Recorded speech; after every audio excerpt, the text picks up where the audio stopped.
ज्यादा भारी और मजबूत होना चाहिए। बड़ा हमला किया है पाकिस्तान की राजधानी, सोचिए पाकिस्तान की राजधानी इस्लामाबाद में भारत का बेहद बड़ा हमला। इस वक्त की सबसे बड़ी खबर और वहां से जो आएगा उसको तो मलबे में ढेर करने के ऑर्डर दे दिए गए सीडीएस को कि जो आएगा उसको खत्म करके यहीं राख बनाना है और उधर जो है उसको भी राख बनाना है। सियालकोट में जो अड्डा है पाकिस्तान का सबसे बड़ा अड्डा है प्रशांत, सबसे बड़ा अड्डा है और उसकी कमर जो है तोड़ने का काम किया है सियालकोट में। और देखिए जैसलमेर में ड्रोन हमले को नाकाम किया गया उसकी तस्वीर, लेकिन सियालकोट का जिक्र करना बहुत जरूरी है। बिल्कुल सही कहा आपने, सियालकोट बहुत जरूरी है, सियालकोट का जिक्र करना। और लगातार अब सियालकोट में भारत ने बड़ा हमला किया है। सियालकोट में बताया जा रहा है कि मिसाइल से हमला किया गया है। दरअसल कुछ ही देर पहले यह साफ किया गया था रक्षा मंत्री के जरिए, जवाब दीजिए आप और कड़ा जवाब दीजिए पाकिस्तान को। जिस अंदाज में उन्होंने हमारे ऊपर अटैक करने की कोशिश की उससे जवाब कहीं ज्यादा मजबूत और बड़ा होना चाहिए। सियालकोट का जिक्र आप कर रहे थे, सियालकोट जी बिल्कुल सियान को भी मार गिराया है। जैसा कि पूजा जिक्र भी कर रही थी कि जब F-16 पाकिस्तान को दिए जा रहे थे तब उसमें यह क्लॉज था कि ये F-16 जो विमान हैं, फाइटर जेट हैं, लड़ाकू विमान हैं, ये भारत के खिलाफ इस्तेमाल नहीं होंगे या भारत के खिलाफ आप इनको इस्तेमाल नहीं करेंगे।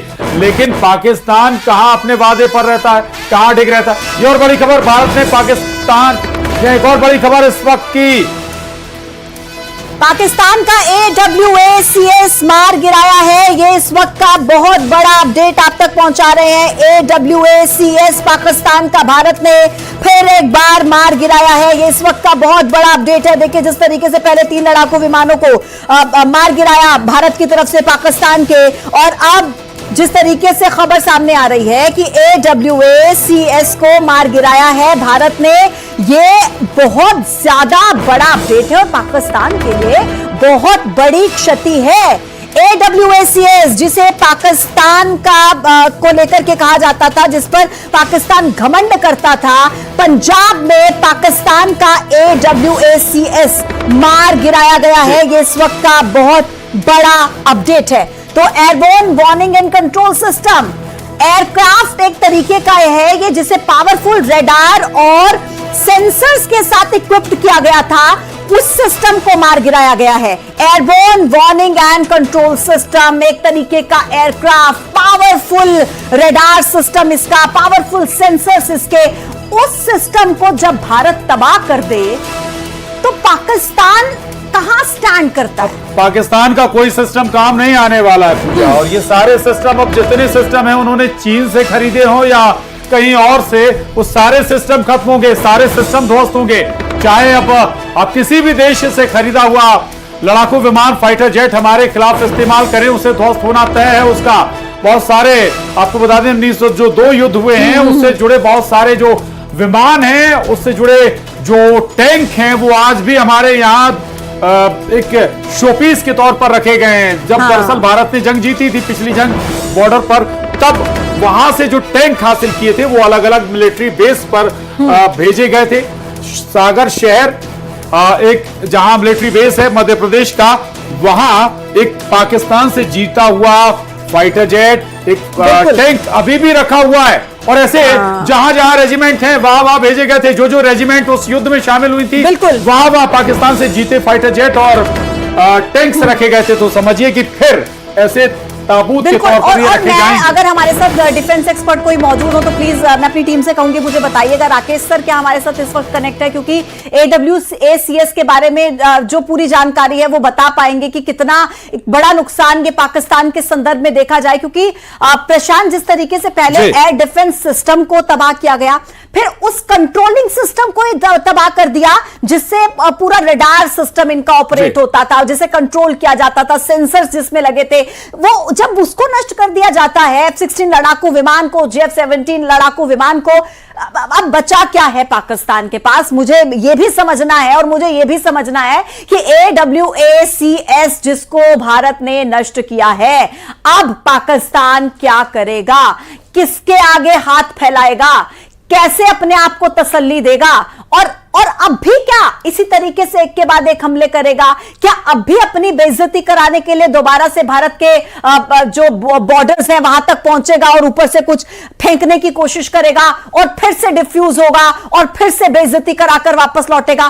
क्या करेगा पाकिस्तान? प्रशांत, देखिए, क्या करेगा? बेइज्जती कराने के लिए ही पाकिस्तान कहें तो हर बार बेइज्जती ही कराई है पाकिस्तान ने अभी राकेश सर, प्रशांत आप अपनी बात पूरी कीजिए पहले। जी ठीक है, मैं ये कह रहा हूं पाकिस्तान ने जितनी बार भारत को छेड़ने का प्रयास किया है या छेड़ने को कोशिश की है, हर बार उसने मात खाई है, हर बार बेइज्जत ही हुआ है। चाहे वो कारगिल हो, 1971 की बात हो, 1965 की बात हो, हर बार उसने मात खाई है, हर बार झटका ही लगा है। 2 बार जब उसने, अगर हम बात करें 2014 के बाद जो बड़े अटैक जम्मू कश्मीर में किए थे, उसके बाद एक बार सर्जिकल स्ट्राइक हुई, एक बार एयर स्ट्राइक हुई, तब भी हमने मारा, और तीसरी बार जब पहलगाम हमला किया, फिर हमने एयर स्ट्राइक की है। लेकिन इस बार शायद बेइज्जती ज्यादा हो गई पाकिस्तान की, बुरा ज्यादा लग गया पाकिस्तान को। अब बुरा लग गया है तो भले ही नुकसान हो जाए अपना, हमें कुछ तो करना है, अपनी जनता को जवाब देना है, बताना है, तो पाकिस्तान वही कर रहा है। लेकिन जानता है पाकिस्तान, हम फिर कटेंगे, फिर मार खाएंगे, फिर ये एक्चुअली ना प्रशांत ये सोच रहा है कि अब बेइज्जती हो ही गई है तो थोड़े अच्छे से करा ली जाए, कब तक थोड़ी थोड़ी बेइज्जती से काम चलाएंगे? राकेश सर, AWACS सिस्टम जिसको भारत ने नष्ट कर दिया है, पहले इनके एयर डिफेंस सिस्टम को और अब इस पूरे कंट्रोलिंग सिस्टम को, आप किस तरीके से देखते हैं सर, ये पाकिस्तान के लिए कितना बड़ा नुकसान है? बिल्कुल पूजा जी, आपने सही कहा। आपने थोड़ी देर पहले कहा था कि पाकिस्तान ने जो बेइज्जती कराई है वो सोच रहा कि और बेइज्जती करा लूं। तो ये तो आप सब लोग जानते हैं, पूरी देश की जनता जानती, पूरा विश्व जानता है कि पाकिस्तान ने हमेशा मुंह खाई और हमेशा बेइज्जती, और उनकी आवाम भी जानती है, उनकी जनता भी जानती है कि हमारी आर्मी में कोई ऐसा दम नहीं है। जो अगर बात करें हम ये डिफेंस सिस्टम भी तो हमारा बहुत मजबूत है, और खासकर जब से मोदी जी ने और भी पहले उत्तराखंड की सरकार ने इतना मजबूत किया है, तो हमारी सेना का हौसला बहुत ज्यादा बुलंद है। क्योंकि हम जब लड़ाई की तरतीब को किस तरीके से देखते हैं। जी चलिए, मैं लौटूंगा राकेश जी आपके पास, लेकिन वाकई भारत ने पाकिस्तान का अवाक सिस्टम यानी airborne warning and control system ध्वस्त कर दिया है। इससे पहले एयर डिफेंस सिस्टम ध्वस्त किया था पाकिस्तान का, और अगर हम कहें तो पाकिस्तान के पास अब कोई डिफेंस सिस्टम नहीं है, यानी भारत कहीं भी अटैक कर सकता है, किसी भी रूप में अटैक कर सकता है, ये पाकिस्तान को समझना होगा।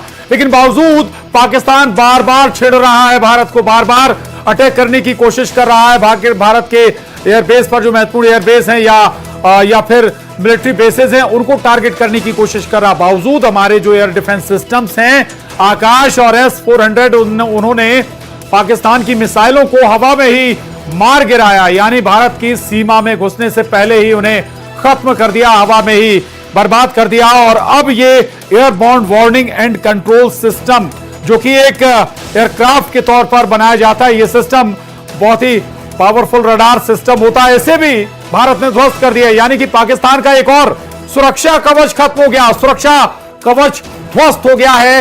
ये पाकिस्तान के लिए वाकई बहुत बड़ी क्षति है, बहुत बड़ी तबाही के तौर पर भी इसे देखा जाना चाहिए। जब कोई देश युद्ध में चला जाए और उसका डिफेंस सिस्टम अगर कमजोर हो जाए, तो कहा जाता है कि आधा युद्ध तो आप पहले ही हार गए, जहां आधा युद्ध आपने पहले ही गंवा दिया। और पाकिस्तान के जो सुरक्षा कवच हैं वो एक के बाद एक खत्म होते हुए नजर आ रहे हैं। पहले एयर डिफेंस सिस्टम खत्म किया पाकिस्तान का ड्रोन अटैक के जरिए, और अब पाकिस्तान का ये airborne warning and control system भी ध्वस्त कर दिया है, बर्बाद कर दिया है भारत ने। तो मानिए कि पाकिस्तान के लिए परेशानी कहीं ज्यादा बढ़ती हुई नजर आ रही है। भले ही वो अटैक करने का प्रयास जरूर करे, लेकिन अपने ऊपर होने वाले अटैक को बचा नहीं पाएगा, या कहें कि अपने ऊपर आने वाली या गिरने वाली मिसाइलों को रोक नहीं पाएगा। पहले उसे ना केवल ट्रेस कर पाएगा और ना ही उन्हें रोक पाएगा।